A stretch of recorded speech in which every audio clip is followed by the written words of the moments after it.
Welcome to our podcast series, 30 Minutes with Brkthru, where we discuss important topics and emerging trends in the world of digital media, advertising, and marketing. It's Pride Month, and many brands show support of the LGBTQ community prominently throughout the month, but many still have a long way to go in representing diversity and inclusivity throughout the year. True support must be more than just rainbow-hued posts in June. It makes sense for companies to support the LGBTQ plus community, given estimates that it's now a $4.7 trillion worldwide market. It's a market called pink money, and it's no longer fringe. So how can your organization better reach the LGBTQ plus market and make Pride Month genuine? In this podcast, we'll hear from two well-known and respected industry leaders. First, Todd Evans. Todd is president and CEO of Rivendell Media, one of the country's leading LGBTQ firms with more than 40 years of experience representing 95% of LGBTQ media, and Brkthru co-founder and managing director, Jeff Hastedt. All right, very good. Thank you, Jeff.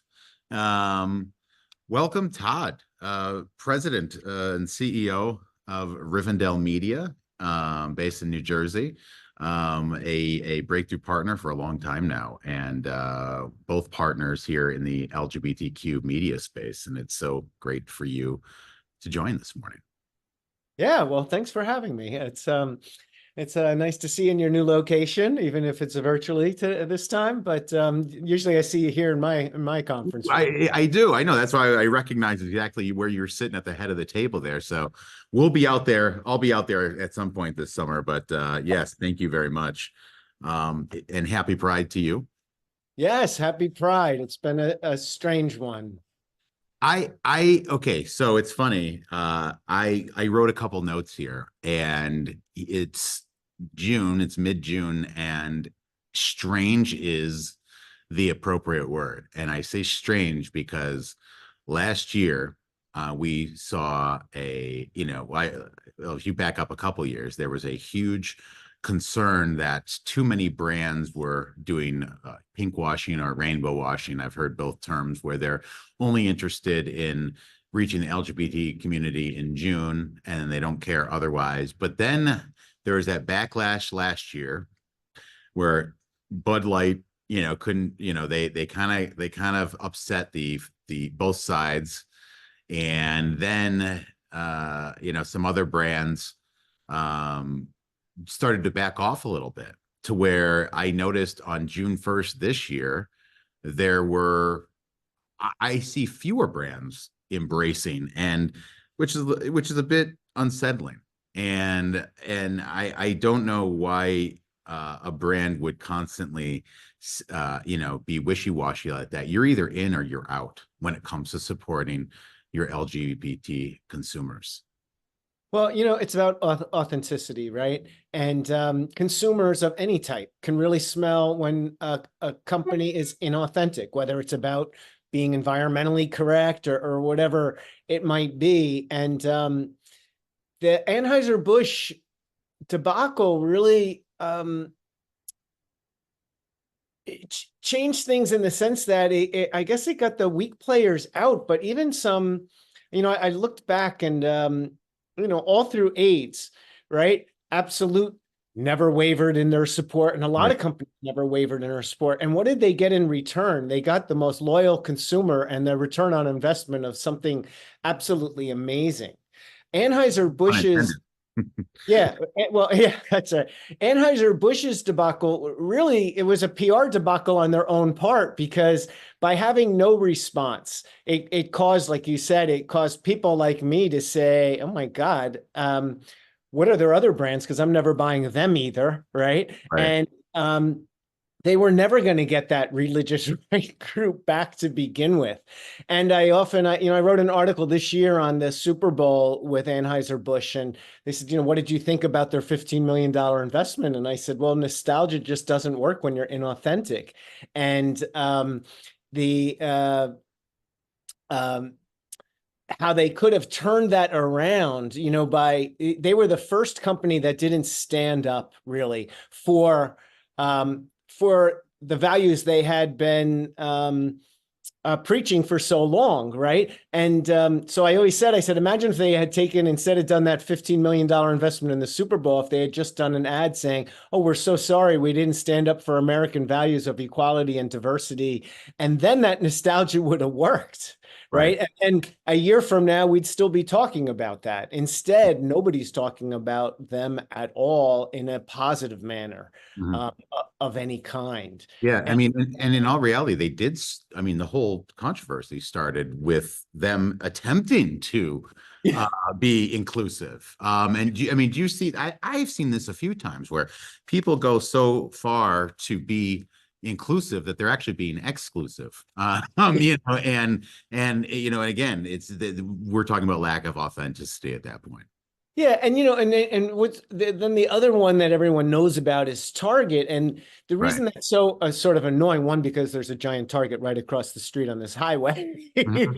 that I go to, but it got focused on the cheap merchandise sort of, and it really isn't about that, and never really should have been about that. But they didn't keep the conversation. Again, it was a PR debacle. But in 2019, they were like our dream client. They ran with us digitally and in print. They had got all their talking points across about supporting all their customers. They had a spokesperson even at the parade in New York City in 2019 for World Pride. I mean, it was literally amazing. And I remember tuning into radio station and TV station, and every snippet I heard, I was like, oh my God, must be so thrilled with that. Yeah. And I think what this all goes back to is just when you're doing any campaign to any minority outreach of any kind, there's always the potential today for some backlash about something. You can't please all your customers all the time, but it's always a matter of how you respond, right? And I always say, we're such a forgiving country, but you do need to sometimes ask for that forgiveness, right? And you absolutely do. I will tell you, I'm a loyal targetitian. What would you consider a target customer? I mean, it's gotten to the point where like I actually did not go there when I was single. Now that I have 3 kids, this is where we go for our outings. I can throw them all in the cart and push them around. But I noted last year and every year before that, the Target closest to me had, right as you walked in the store, they had their Pride display. Now it is still there, but it's a little further back. And I'm thinking, nobody was protesting at my Target. Nobody was complaining. But now I noticed, that was the first thing I noticed, that it got pushed back. So the equivalent is okay, so do you want me to quiet down? I just walked in here with my husband and kids, and that Pride display is further back. So thank you for that. And it's, I do appreciate them still having, I really do. I don't feel lesser than as a customer, but I thought it was all I could think about was the younger people, younger than me, walking into Target and also seeing that last year it was front and center, and this year it's further back, which from a psychological standpoint, it's like, oh, okay, I should bury myself back here. I shouldn't be too loud and proud about myself. Well, it's interesting you say that. It's funny. I'll have to notice. I haven't been to ours, but I'll have to notice. I think it's different. I mean, from what I'm reading online, again, these are just individuals stating this about their own personal locations throughout the country, which that's mine. They still have it, it's just further back now, and it's like, well, how many people really came into my local Target and complained? And even if they did, who cares? Like that, that's where they should take the attitude of, and go shop somewhere else. And most likely they either will or they won't.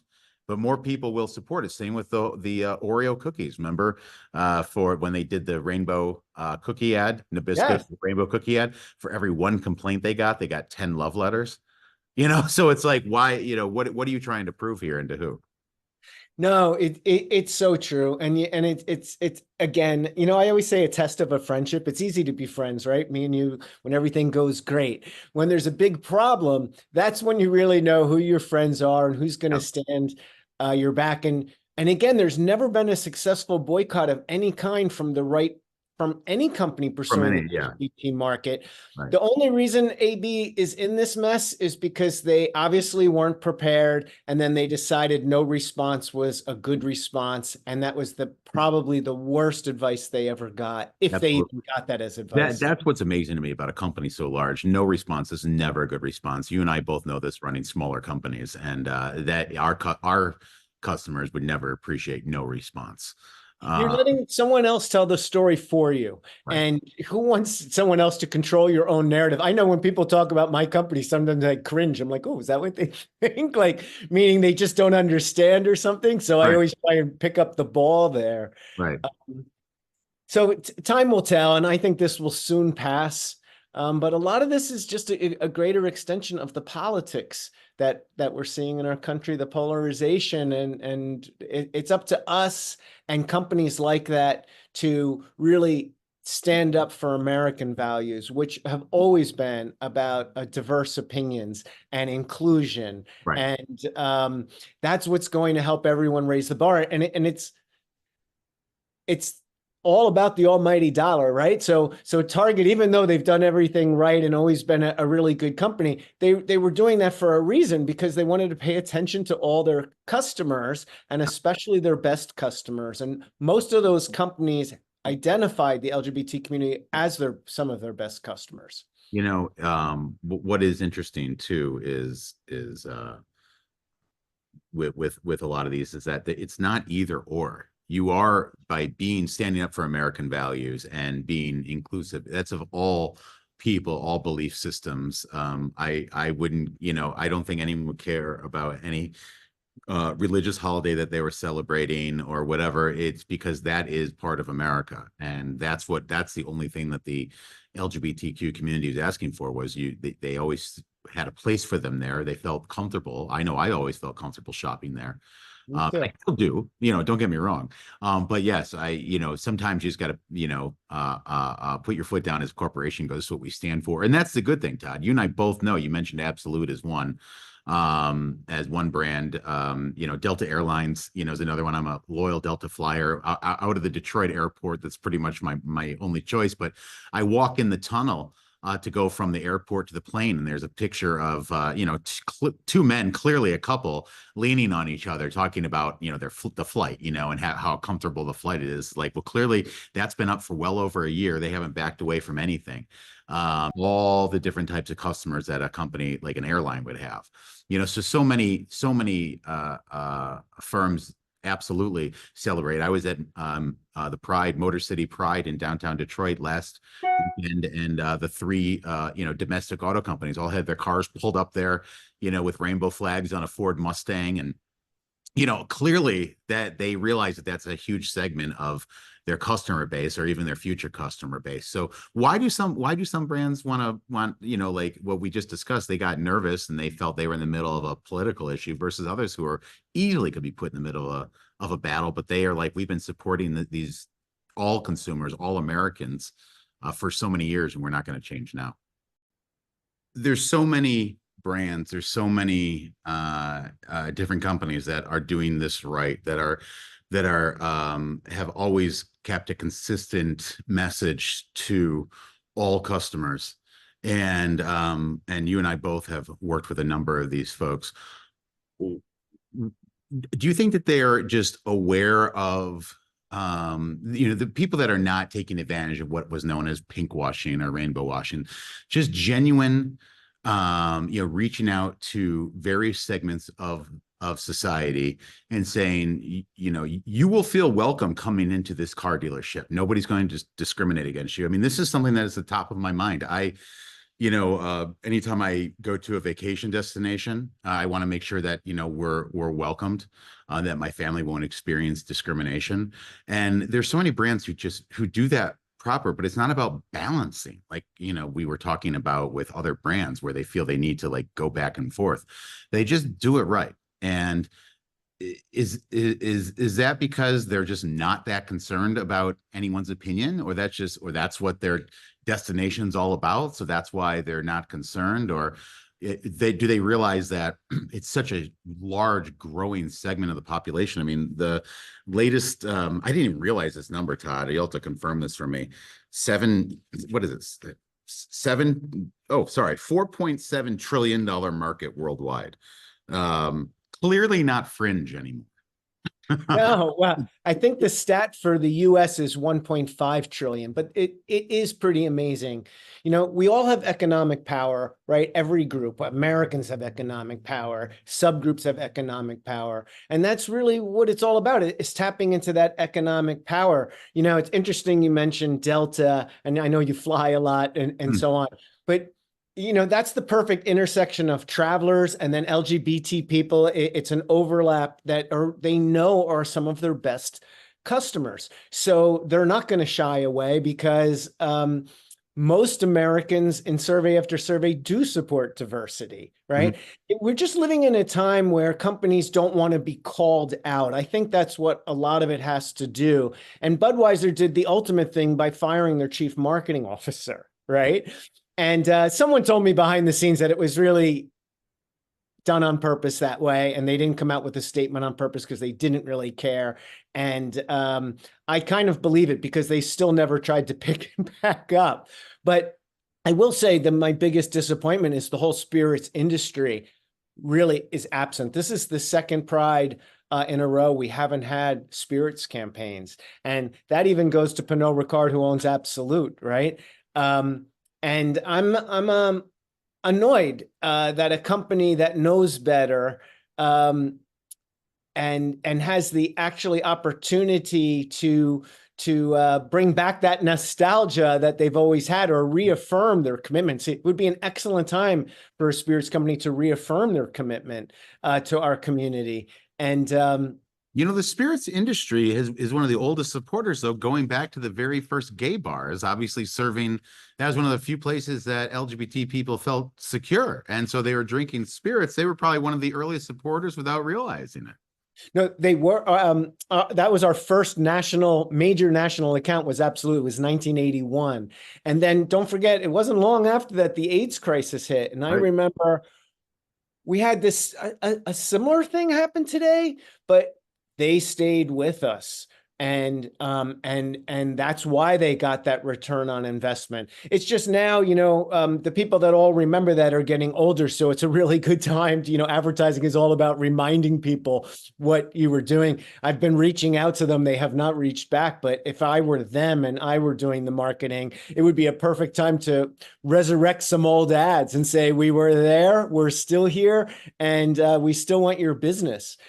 You know, one just last thing on the controversy type thing. So there's never been a successful boycott. Mm-hmm. There's been quite a few trip ups over the years, right? Companies that came out and made a mistake, right? Or got called out for rainbow washing that they really weren't, but they didn't know any better. And I always say, and I'm sorry, or an oops goes a long way, right? And that's really oftentimes all you have to do is say, oh my God, this was our first LGBT effort. We wish we had done it a little better. We'll work on that. People want to be heard. And I think going back to the Anheuser-Busch, I think that's why they got it so bad. Neither side really got heard or felt heard or got a response to. And so in a brand that was already declining, then makes another big, horrible misstep. Like I said, all the Super Bowl ads did for me was remind me that Ultra was one of their products. And I'm like, oh, shoot, I didn't know that. I'm not going to buy that one either. Yeah, they definitely have a lot more work to do. You know, one of the best advertisers that, at least in my experience, I've also seen this elsewhere, is destination marketing. Because traditionally, yes, you could think about some traditional LGBT destinations such as Provincetown, Palm Springs, Fort Lauderdale, and places like that. But now we are seeing it from so many other places that we didn't expect. I think, you know, maybe Dallas, you know, or maybe some other southern locale. Tampa, right? Exactly. You know, where you're like, oh, I thought that they weren't. The South isn't as friendly and places like that, but there's small towns that are actively pursuing the LGBT crowd, and I see this everywhere, especially in our line of work. And it's not only is it heartwarming to know, okay, well, I'll be welcome here, but they absolutely have doubled down on making sure that our money is welcome, and that's like you mentioned. At the end of the day, it's about money, and they absolutely feel that this is a market worth going after. Yeah, and even small markets, like you said, I think Asheville, North Carolina. Oh yeah, that's the big one. Little tiny towns that want the dollars, and travel is all about where you feel welcome and safe. And especially if I always say LGBT people, birds of a feather like to flock together, but you're not going to go anywhere, especially in a group where you're not going to feel welcome. And so they know that quite clearly. And they also know from the long game that you have to stay in it for a long time. One and done isn't going to work really in travel, because I might see that about Asheville or about Tampa or about Detroit, right? But, I already made my plans this year. Well, let me put that on the radar for next year. Correct. And then you got to remind them the following year. And that I think that's where I have been, even in the community, like, wow, they really put it together to celebrate the community. So, I mean, I think about other destinations. Just this morning, I'm sitting in line at the car wash, and there is a massive digital billboard staring at, because it's right along I-94 in Detroit, and it was for the Illinois tourism campaign. Obviously, being in the Midwest, it is a national campaign, but easy for us to get to Illinois, especially Chicago. But it was a huge rainbow flag, right, just staring right at me. And I'm thinking, wow, that's amazing that, they're just like, hey, come here, come celebrate, you're welcome.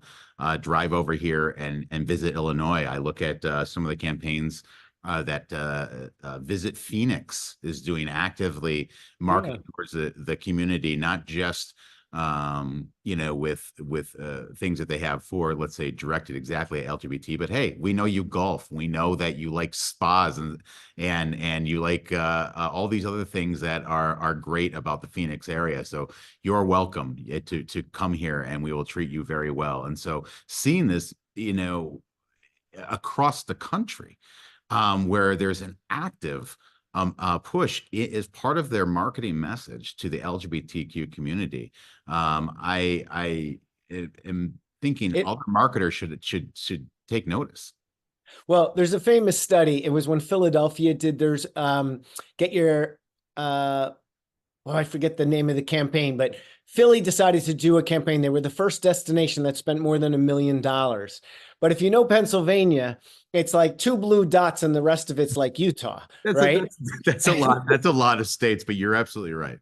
A lot of states are like that. But they were smart enough to put into that $1 million budget a return on investment survey. And they discovered, and as soon as Harrisburg found out about it, they wanted to squash it. But they were able to go to Harrisburg, literally go from Philadelphia to Harrisburg, and show them that for every dollar they spent, they got $156 back. And even Harrisburg supported it once they had that irrefutable proof of how absolutely profitable it was. That was the benchmark survey. And then that's why, every tourism destination goes to the same conferences. They learned about that. They've done their own survey. So I would call that like a category that's really well versed and even understands about small controversies.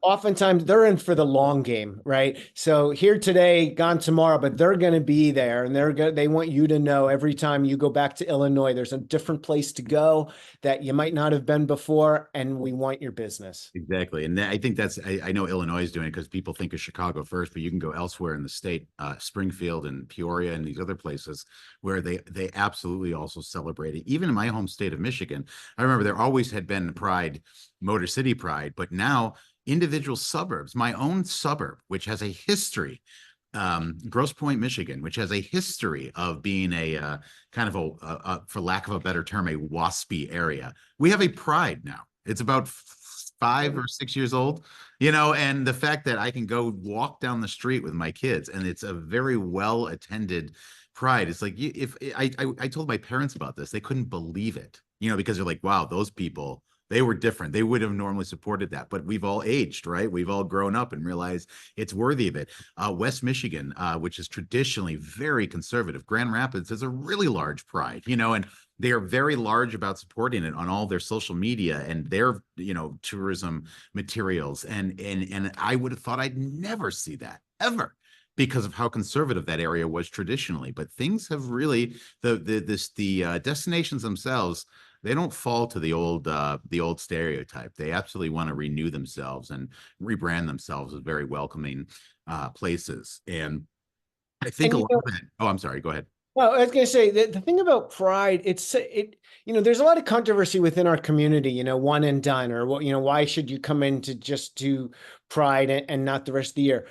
But I don't fall into that controversy, because I think it's an excellent time to start a campaign, right? At a celebratory moment. And even with the divisiveness and the environment we've had today, it really, Montclair, a little town in New Jersey, just had a pride. What struck me was how many straight families were there. And I would say probably more straight people than gay people. Yeah. And they were having the time of their lives. And it really warmed my heart. They all have gay friends. We know how to throw parties and parades. I mean, that's what I always say. they enjoy it. But no, Todd, you're onto something. That's the whole thing. It happens in June, but it's a year-round thing. We don't then go back into the closet July 1st through May 31st, right? This is an all-year thing. And that's what your business and my business is all about, right? Advertising does work, and you do need to be reminded and hit at the right time. Like, I'm probably not going to buy a car this June, but I'm going to be buying a car pretty soon. Right. So, at some point, correct. Yes. Yeah. 100%. And it's funny, when I finally upgraded to a nicer car, you've been to my office, so it's a major highway in New Jersey. There's a BMW dealership. There's every dealership on my road. But I ended up going with the Mercedes because they've been pursuing the market. They've asked for my business, and they got my business, right? I felt that, all things being equal, I'm always going to go to an LGBT friendly company if I can. I feel, again, I can only speak for myself, but just from speaking with other people I know, I mean, I actively research the companies that I'm going to be driving their brand around, or visiting their brand, or eating their brand, or whatever.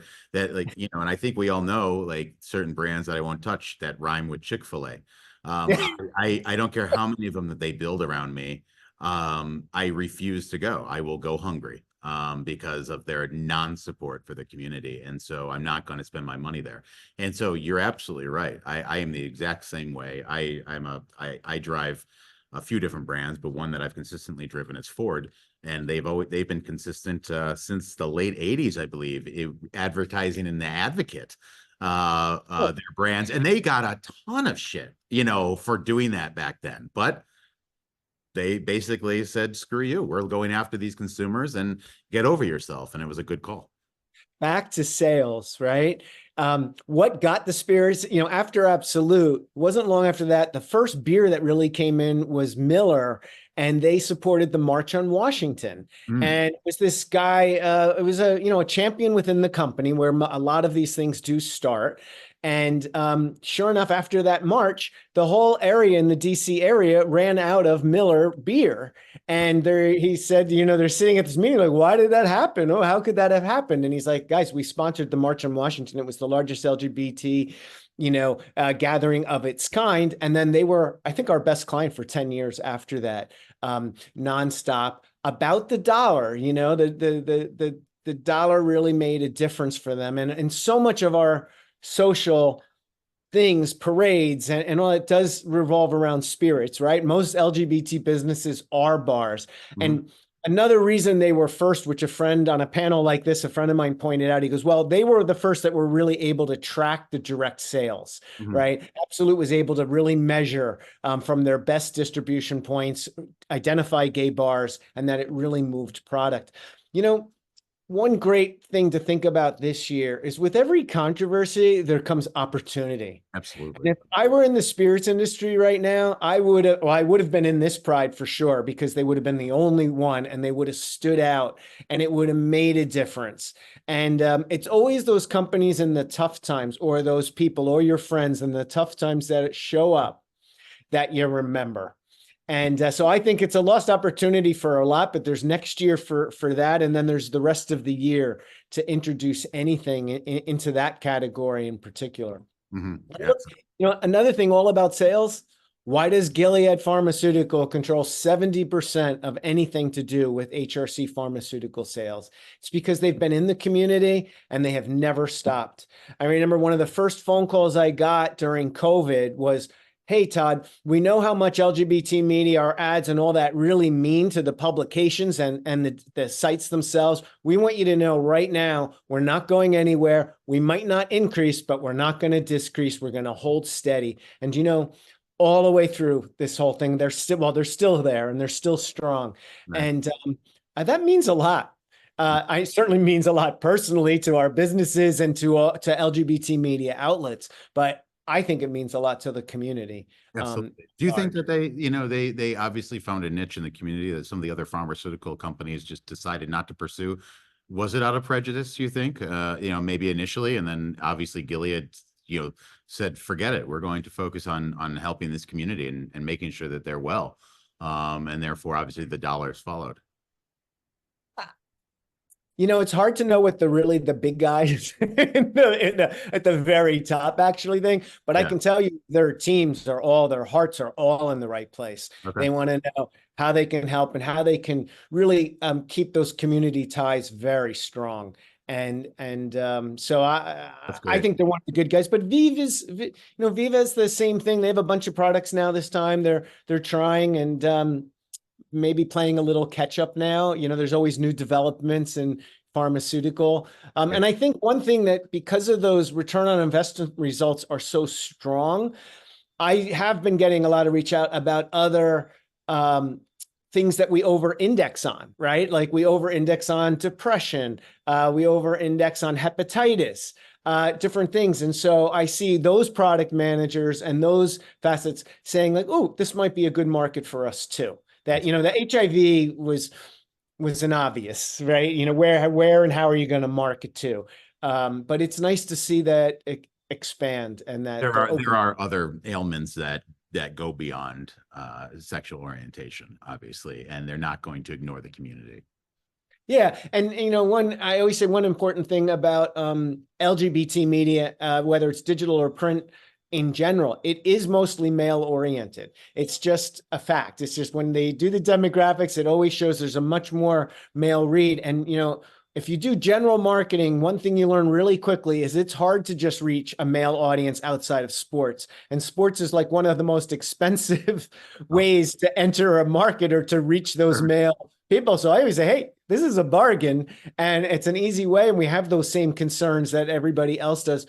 Plus, what are we known for most? Trend setting, right? Really, it's it's our straight person's LGBT friend that's out and about all the time. That's telling, my friend who just had kids who really doesn't get out anymore. Like, hey, have you seen this? Did you know that? That's how Crest White Strips really, before they actually launched that product, they really started with a whisper campaign in the LGBT market because they wanted that word on the street to propel their market forward. And trust me, I mean, whenever you hear about whitening, I often hear the word Crest right with it. So I'm feeling seen. I thought that I was following everyone else. I didn't realize I was a trendsetter with those white strips. Yes. I actually thought I was following the straight community, but maybe I was one telling everyone about it. I love those white strips. They work, good products work. They do. Well, fantastic. Todd Evans, President and CEO of Rivendell Media, America's leading LGBT marketer. I appreciate you jumping on us talking about Pride and how these different brands are supporting the LGBT community. not just in the month of June, but throughout the entire year. And I think it's important that people in the community know who they are and we support them. Thank you. Thank you very much. And it's a pleasure working together. We work together on a lot of things, and it makes a difference. It makes a difference in just what we do to help those companies to get that word out, to actually help our own community. And everything we do, right, all those companies that pursue it, all that revenue really goes directly into our LGBT community so that they can do a better job. And this is what I tell my staff all the time. They can do a better job covering our issues to help us with equal rights, and that helps with equal rights for everybody. Right. And I just never waver from that every ad, every dollar, every outreach, it makes a difference. Absolutely. Thank you, Todd. I appreciate your time. Okay. Hope to see you soon. Talk to you soon. Okay. Thank you, Todd and Jeff. As you've just heard, the pink money monsoon is coming. LGBTQ plus members are the fastest growing minority segment in America with regards to spending power. So if you're an advertiser or a marketer interested in showing your support this Pride and every month and reaching the LGBTQ plus community and supporters, reach out to us at Brkthru or Rivendell Media. We've successfully managed hundreds of digital advertising campaigns reaching the community.